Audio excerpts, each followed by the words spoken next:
ஈரானுக்கும் இஸ்ரேலுக்கு நடக்கிற போர்னால நமக்கு பாதிப்பு வரும் அப்படின்னு சொன்னால் நீங்கள் நம்புவீங்களா? என்னடா சொல்கிற, ஈரானும் இஸ்ரேலும் எங்கே இருக்குது, அங்கே அடிச்சுக்கிட்டா நம்மளுக்கு என்னடா பாதிப்பு அப்படின்னு கேட்பீங்க. நமக்கு மட்டும் இல்லை, உலக நாடுகள் எல்லாத்துக்குமே இந்த பிரச்சனை வரும். அதுக்கான காரணம் ஈரானுக்கிட்ட வந்து ஹார்முஸ் ஜலசந்தி அப்படின்னு ஒன்று இருக்குது. அந்த ஜலசந்தி ரொம்ப முக்கியமான ஒரு விஷயம். அதில் வந்து கப்பல்கள் வந்து போயிட்டு வந்துக்கிட்டே இருக்கும். எண்ணெயெல்லாம் வந்து அதில் அட்டிக்கிட்டு வந்துக்கிட்டே இருக்கும். தினமும் வந்து ரொம்ப பிஸியான ரூட்டுங்க. இப்படிப்பட்ட அந்த ரூட்டை ஈரான் மடக்கிடுது அப்படின்னு வைங்களேன், அவ்வளோதான். கிட்டத்தட்ட 5ல் 1 பங்கு வந்து மடக்கிடுவாங்க. இதனால் உலகத்தில் பொருளாதார நெருக்கடி வந்து ஏற்பட ஆரம்பிக்கும். இப்படிப்பட்ட விஷயம் நடந்துச்சு அப்படின்னா ஈரானை பக்கம் எல்லா நாடுகளும் வந்து திரும்பிடும். இப்படிப்பட்ட இந்த ஹார்முஸ் ஜலசந்தி என்ன, இந்தியா வந்து வளைகுடா நாடுகளை எப்படி நம்பியிருக்கு, அமெரிக்கா என்ன பண்ணுவாங்க, இதை பற்றி தான் இந்த வீடியோவில் டீட்டெயிலாக பார்க்க போகிறோம். எல்லாருக்கும் வணக்கம், நான் தான் பாலாஜி பேசுகிறேன். சரி வாங்க ஃபஸ்ட்லேருந்தே பார்க்க ஆரம்பிப்போம். இப்போ வளைகுடா நாடுகள்லேருந்து என்ன வரணும் அப்படின்னு வைங்களேன், பாரசீக வளைகுடா வந்து, ஹார்முஸ் ஜலசந்தி வந்து, அப்புறம் ஓமன் வளைகுடா, அப்புறம் அரபிக்கடல், அப்புறம் தான் இந்தியா இல்லாட்டி மற்ற நாடுகளுக்கு போகிறோம்னா இதுதான் வந்து வழியாக வந்து இருந்துக்கிட்டு இருக்கும். இப்படிப்பட்ட இந்த ஹார்முஸ் ஜலசந்தியை ஈரான் மூடுறாங்க அப்படின்னா மிகப்பெரிய சிக்கல் ஏற்படும். ஏன்னா உலகத்தோட எண்ணெய் ஏற்றுமதியில் 25%லேருந்து 30% இந்த ஹார்முஸ் ஜலசந்தி வழியாக தான் வந்து நடந்துகிட்டு இருக்கு. இது வந்து நம்ப முடியாத ஒரு விஷயம். இந்த 30% ஒரே நாளில் ஸ்டாப் பண்ணுறாங்கன்னா உலக பொருளாதாரமே வந்து பாதிப்படையும். இன்னும் வந்து சிம்பிளாக சொல்லணும் அப்படின்னு வைங்களேன், கிட்டத்தட்ட இந்த ஒரு வழியாக ஒரு நாளில் மட்டும் 21 மில்லியன் பீப்பாய் கச்சா எண்ணெய் போயிட்டுருக்கு. அதாவது 21 மில்லியன்னா 2,10,00,000 பீப்பாய்களுங்க. இன்றைக்கி ஒரு பீப்பாயோட விலை தெரியுமா, கிட்டத்தட்ட $75. அதுவும் இந்த போர் நடந்துகிட்டு இருக்கிறதுனால தான் சில டாலர் வந்து இன்க்ரீஸ் ஆகிருக்கு. ஒரு பீப்பாயோட விலை $75னா 21 மில்லியன் பீப்பாயோட விலை யோசிச்சு பாருங்கள், கிட்டத்தட்ட 12,000-13,000 கோடிக்கு மேலே அவ்வளோ ரூபாய் வரும். இப்படி ஒரு நாளில் இந்த ரோட்டில் நடக்கிற பிஸ்னஸ் மட்டும், அந்த பிஸ்னஸை விடுங்க, இப்படி ஒரு நாளில் அப்படியே அதை ஸ்டாப் பண்ணிட்டாங்கன்னா அந்த ஹார்முஸ் ஜலசந்தியை எண்ணெய் எந்த அளவுக்கு தட்டுப்பாடு ஏற்படும் அப்படின்னு யோசிச்சு பாருங்கள். கிட்டத்தட்ட அவ்வளோ பிரச்சனைகள் வந்து ஏற்படும். இது வந்து இந்த ரூட்டில் போகிற எண்ணெய் வந்து உலகத்தில் 5 பங்கில் 1 பங்கு இந்த இடத்துல தான் வந்து ஏற்றுமதி பண்ணிக்கிட்டு இருக்காங்க இந்த ரூட்டு வழியாக. இப்படி 1 பங்கு போயிட்டு அப்படின்னா மிச்சம் 4 பங்கு இருக்கும். இப்போ நம்மளே வந்து அந்த இடத்துல வந்து எண்ணெய் வாங்கிக்கிட்டு இருக்கோம். நம்ம மட்டும் கிடையாது, ஆசியாவில் 70% அந்த ஹார்முஸ் ஜலசந்தி வழியாக தான் எல்லாருக்கும் வந்து எண்ணெய் வந்துகிட்டு இருக்குது. சீனா, இந்தியா, ஜப்பான் எல்லாருக்குமே அந்த ரூட்டு வழியாக தான் வந்துகிட்டு இருக்குது. இப்படியே அந்த 5ல் 1 பங்கு அப்படியே ஸ்டாப் ஆகிடணும் வைங்க, நம்ம எல்லோரும் எங்கே போவோம், மிச்சம் 4 பங்கு தேடி தான் போவோம்.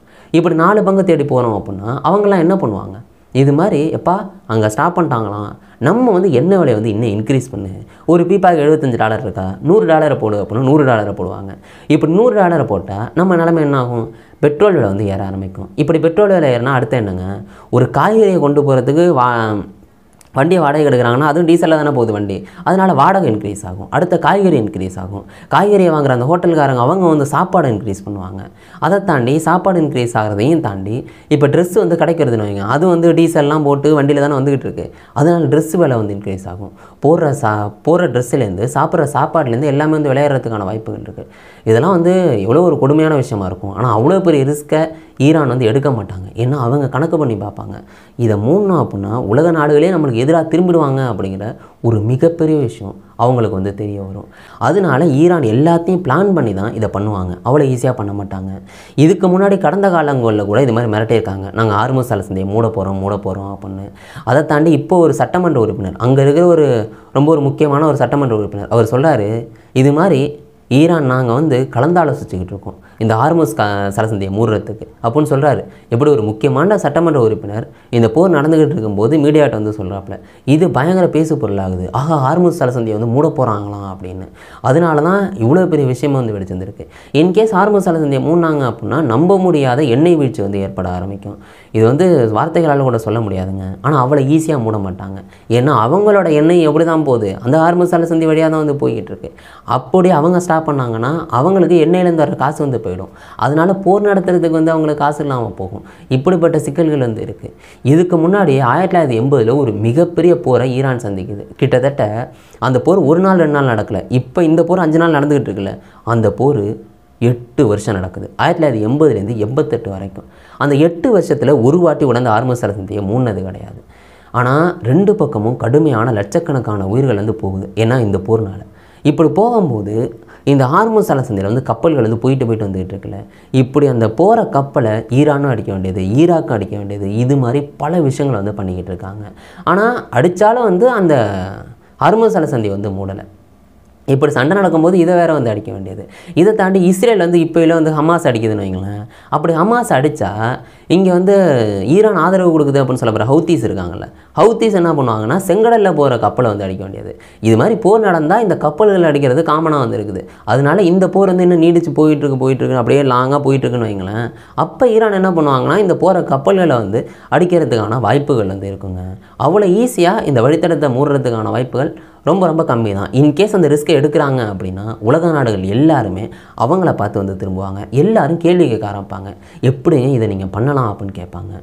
இது மட்டும் இல்லாமல் அமெரிக்கா வந்து களத்தில் குதிப்பாங்க, நீ எப்படி மூடலாம் அப்படின்னு சண்டை போட வருவாங்க. இப்படி இந்த சண்டை வந்து அமெரிக்கா களத்தில் குதித்து சண்டையாக மாறிடணும் வைங்களேன், கிட்டத்தட்ட மிடில் ஈஸ்டே வந்து கிட்டத்தட்ட ரத்த கலரியாக வந்து இருக்கும் அப்படின்னு சொல்லலாம். இப்படி சண்டை ஹெவியாகி அங்கே வந்து ஏகப்பட்ட மக்கள் வந்து இறந்து போவாங்க. இது நடக்கும். எல்லாத்தையும் கால்குலேட் பண்ணி அவ்வளோ ஈஸியாக ஈரான் வந்து இதை மூட மாட்டாங்க. அப்படி மூடினாங்கன்னா அது அவங்களுக்கே அவங்க தலையில் அவங்களே வந்து மண்ணள்ளி போட்டிக்கிற மாதிரி இருக்கும்.